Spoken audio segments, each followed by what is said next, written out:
Dan Snyder has not been involved in day-to-day operations. Don't believe he's been at the facility at all.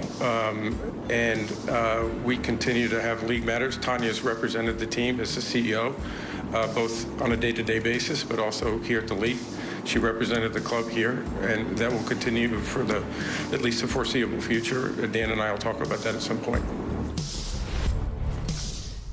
Dan and I will talk about that at some point. That implies that Dan Snyder won't be back in charge of the day-to-day operations of the Washington Commanders until the commissioner tells him he can. And that directly conflicts with something that his lawyer, Jordan Sieve, strongly insisted last July. There was a dust-up between the Washington Post and Snyder's lawyer because the Post reported that Roger Goodell must approve the eventual return of Dan Snyder to day-to-day control of the team.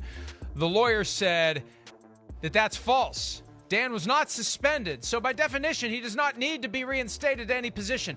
9 months later, he's still not running the team. 9 months later, voluntarily took a 9-month break from running the team. Meanwhile, we found a clip that Ron Rivera back in October said he spoke to Dan Snyder twice a week. And he's still going to the games. He was there when they unveiled the new uniforms. I don't get it. I don't understand it. I don't know what they're trying to prove here. And the other side of it is there's a separate investigation based on allegations made directly against him that could still bring him down.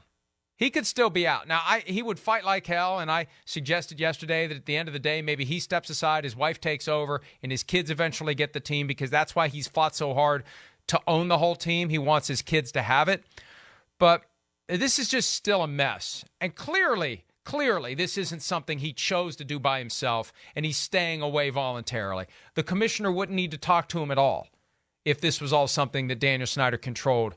And no one ever believed that. No, it's just ridiculous. The whole thing's ridiculous, Chris. Yeah, it's all just propaganda and BS, and just let's try to look right in the public eye and say the right things so we don't have anything more, bad issues brought up, written in the paper, whatever. That's what it's all about. I mean, that's all there is to it. Again, yeah, it's not a good look. Certainly not. I mean, what does that even mean that he's not there with the day-to-day stuff? Bull crap. I mean, we got phones, we got cell phones, we got FaceTime, we got Zoom. Really? Do we not think Dan Snyder doesn't have a clue about what's going on with the Washington football team, the Commanders? I mean, come on. It's all a look to just make it look like they're doing the right thing there. It's an ugly situation, and hopefully they can figure it out soon. But yeah, I mean, again, for anyone out there that thinks like Dan Snyder isn't involved in important decisions or talking to people within that organization, that's crazy. That's insane. Well, hey, look, at the end of the day, his wife's running the show. They come home and talk about it. You think they don't talk about it? And you think she doesn't run things by him and he says, here's what we should do? Come give me a freaking break. It's a joke. It is a joke. It is. And here's the biggest joke. Here's the biggest joke.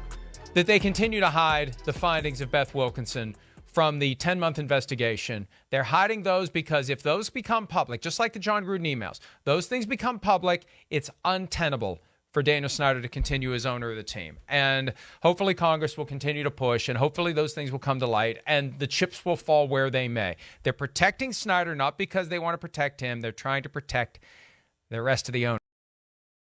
Hi, I'm Mike Tirico, and thanks for watching. Make sure to hit subscribe for the latest news and highlights from NBC Sports.